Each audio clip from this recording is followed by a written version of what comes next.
قربانی کی کھالیں جو ہیں وہ دعوت اسلامی کو ضرور جمع کروائیں. آپ یہ بالکل مت سوچئے کہ دعوت اسلامی تو اتنی بڑی جماعت ہے اور دوسرے ملکوں میں بھی جا کے وہ لوگوں کی خدمت کرتی ہے, ان کو بھی چندہ دے رہی ہے, تو پہلے ارب پتی پتہ نہیں کیا اس کے پاس اتنا پیسہ تو اس کو کھالیں دینے کا کیا فائدہ. آپ کے علم میں یہ بھی ہونا چاہیے کہ جو دعوت اسلامی اتنا پھیل گئی نا پوری دنیا میں, الحمدللہ 200 ممالک میں دعوت اسلامی کا کام ہو رہا ہے اس وقت, 200 ممالک میں, اور دنیا میں جہاں سورج کی پہلی کرن پڑتی ہے وہاں کوئی آتا ہے, آنا جانا لوگوں کا بہت کم ہے, وہاں دعوت اسلامی نے دارالعلوم بنا دیا ہے. اس مقام پر بھی جہاں صرف ٹورسٹ آتے ہیں, گھومنے پھرنے کے لیے لوگ آتے ہیں, اب وہاں پر بھی انشاءاللہ تعالیٰ دین کا کام ہوگا.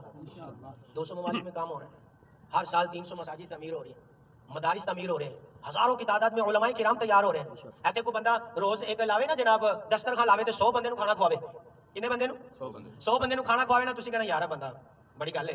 دعوت اسلامی کے مدارس جہاں پہ بچے رہائش پذیر ہیں ہزاروں کی تعداد میں, 3 ٹائم کا ان کا دسترخوان لگتا ہے. تو اگر وہ ان کو پیسہ آ بھی رہا ہے نا تو روزانہ کی اس کے لاکھوں کروڑوں روپے کا خرچہ بھی ہے, لاکھوں کا نہیں, اب تو لاکھوں کی بات ہی نہیں ہے, کروڑوں کا خرچہ بھی ہے اس کا, جب وہ دنیا میں اسلام کی تبلیغ کر رہے ہیں, خدمت کر رہے ہیں. تو آپ لازمی طور پر اس کی خدمت کیا کریں. جہاں کہیں باکس لگے دیکھیں صدقہ کے دعوت اسلامی کے باکس, جو دکانوں والے ہیں وہ ان سے رابطہ کر کے کہیں یار ہمیں وہ باکس لا کے دیں, ہم نے اپنی دکان پہ رکھنے ہیں. یہ بھی ایک دین کی خدمت کا ذریعہ ہے, طریقہ ہے. وہ باکس منگوائیں اپنی دکان پہ, پرچون کی دکان ہو یا کسی بھی چیز کی, وہاں پہ وہ رکھیں, لوگ آتے جائیں گے, اس میں جو ڈالیں گے آپ بھی اس میں حصہ دار بن جائیں گے, ثواب ملے گا انشاءاللہ. آپ کو بھی قربانی کی کھالوں میں ضرور یاد رکھیں. ہماری بہنیں بھی کوشش فرمائیں, ہمارے بھائی بھی کوشش فرمائیں, اللہ تعالیٰ سب کو اس کی برکتیں عطا فرمائیں.